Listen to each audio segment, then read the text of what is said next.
دیکھیے کسی کو گناہوں پر آمادہ کرنے کے لیے شیطان کے پاس 3 ہی راستے ہیں، وہ 3 ہی طریقے استعمال کرتا ہے، چوتھا طریقہ نہیں ہے۔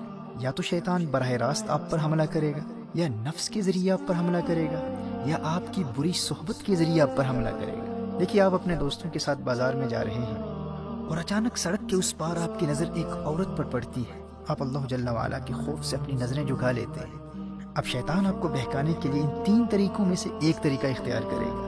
یا تو آپ پر وہ خود براہ راست حملہ کرے گا، آپ سے بار بار کہے گا کہ کوئی بات نہیں، ایک مرتبہ پھر دیکھ لے، تجھے اس کے حسن کا اندازہ ہی نہیں ہے، ایک مرتبہ دیکھ لے، دیکھ وہ تیری طرف دیکھ بھی رہی ہے۔ اب اگر آپ کا ایمان مضبوط ہے تو آپ اعوذ باللہ پڑھ کر اور لا حول ولا قوت الا باللہ العلی العظیم پڑھ کر ان برے خیالات کو دور کر دیں گے۔ اور شیطان ان خیالات کے ذریعے ہی آپ پر حملہ کیا کرتا ہے، جسمانی طور پر اپنے ہاتھوں سے وہ آپ کا چہرہ اس لڑکی کی طرف پھیر کر آپ کو مجبور نہیں کر سکتا۔ اور شیطان کا دوسرا طریقہ کیا ہے؟ شیطان آپ کے نفس کے ذریعے آپ کو بہکانے کی کوشش کرے گا، لیکن اگر آپ نے اپنے نفس کو پہلے سے ہی قابو میں رکھا ہوا ہے تو اب شیطان کے پاس ایک ہی راستہ بچتا ہے، اب وہ آپ کی بری صحبت کو استعمال کرے گا، آپ کے کسی روحانی طور پر کمزور دوست کو تلاش کرے گا، اسے کہے گا کہ وہ آپ کو اس گناہ کی طرف راغب کرے۔ اب اگر آپ گنہگاروں کی صحبت میں رہتے ہیں تو آپ کتنے بھی مضبوط ہوں، آپ نے شیطان کے حملے کے 2 راستوں کو بند کر دیا، لیکن یہ تیسرا راستہ کھلا ہے۔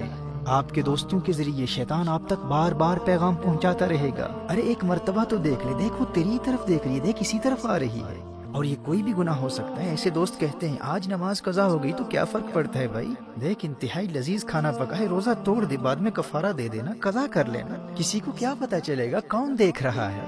اچھا آج سگریٹ پی لے، ڈرگز لے لے، کسی کو دھوکہ دے دے، جھوٹ بول لے، غیبت کر لے، والدین کی ہر بات ماننا ضروری نہیں ہوتا، اب تو بڑا ہو گیا ہے، بچہ نہیں ہے، مجھے بھی اپنے والدین سے بہت محبت ہے لیکن میں ان کی ہر بات تھوڑی نہ مانتا ہوں۔ اچھا آج چلتے ہیں، آج مووی دیکھ لیتے ہیں۔ اچھا تو مجھے مل نہیں سکتا تو کوئی بات نہیں، میں تجھے لنک بھیج دیتا ہوں لیکن مووی دیکھنا ضرور۔ تو بری صحبت کے ذریعے آپ گناہوں میں مبتلا ہو جائیں گے۔ شیطان آپ کے ارد گرد برے دوستوں کو تلاش کرتا رہتا ہے، اور اگر آپ کا کوئی برا دوست ہی نہیں ہے تو شیطان ہار جائے گا، آپ جیت جائیں گے۔ محترم احبہ، آپ کے لیے خوشخبری یہ ہے کہ رمضان المبارک میں اگر حالت ایمان میں آپ صرف اس ایک دشمن سے بچتے رہے نا، بری صحبت سے خود کو بچا لیا، تو اللہ جل وعلا آپ کو گناہوں سے پاک بھی کر دے گا اور جنت بھی عطا کر دے گا۔ نبی کریم صلی اللہ علیہ وآلہ وسلم نے ارشاد فرمایا، رمضان میں شیطان کو قید کر دیا جاتا ہے، صفدت الشیاطین، آپ کا پہلا بڑا دشمن بند ہے، شیطان خود بے بس ہے، وہ کچھ بھی نہیں کر سکتا، اور دوسرا دشمن آپ کا نفس ہے، نفس۔ نبی کریم صلی اللہ علیہ وآلہ وسلم نے نفس کو قابو کرنے کا جو طریقہ بتایا ہے وہ بھوک اور پیاس ہے، وہ روزہ ہے۔ دیکھیے ماہ رمضان میں اگر آپ سحری اور افطار کے وقت زیادہ کھانا نہیں کھاتے، بہت زیادہ پیٹ بھر کر کھانا نہیں کھاتے، تو آپ کا نفس بالکل کنٹرول میں رہے گا، دونوں دشمن قید ہیں۔ اب اگر آپ مغفرت چاہتے ہیں، جنت میں جانا چاہتے ہیں، تو ماہ رمضان میں صرف اس ایک دشمن سے اپنے آپ کو بچا لیں۔ گناہوں کی طرف راغب کرنے والے، گناہوں کی دعوت دینے والے ہر دوست سے رابطہ مکمل طور پر منقطع کر دیں۔ برے دوستوں کو بتلا دیں، کیا دیکھتے نہیں کتنے ہنستے کھیلتے نوجوان ماہ رمضان سے قبل ہی موت کا شکار ہو چکے ہیں۔ جانے آئندہ رمضان تک یہ زندگی وفا کرے نہ کرے، میں زندہ بھی ہوں یا نہ ہوں، میں تمہارے لیے سب کچھ کر سکتا ہوں لیکن اپنی آخرت کا سودا نہیں کر سکتا۔ رمضان المبارک میں مجھ سے ملنے کے بارے میں سوچنا بھی نہ۔ محترم احبہ، اگر مغفرت چاہتے ہیں تو کم از کم رمضان المبارک میں ایسے تمام دوستوں سے مکمل دوری اختیار کر لیجیے۔ اگر اپنا نمبر چینج کرنا پڑے تو کر دیں، سم کارڈ پھینکنا پڑے تو پھینک دیں، اور الیاذ باللہ اگر کسی غیر محرم لڑکی کا نمبر آپ کے فون میں ہے تو فوراً بلاک کر دیں۔ سوشل میڈیا پر، ٹویٹر پر، انسٹاگرام پر، فیس بک پر انفرینڈ کر دیں۔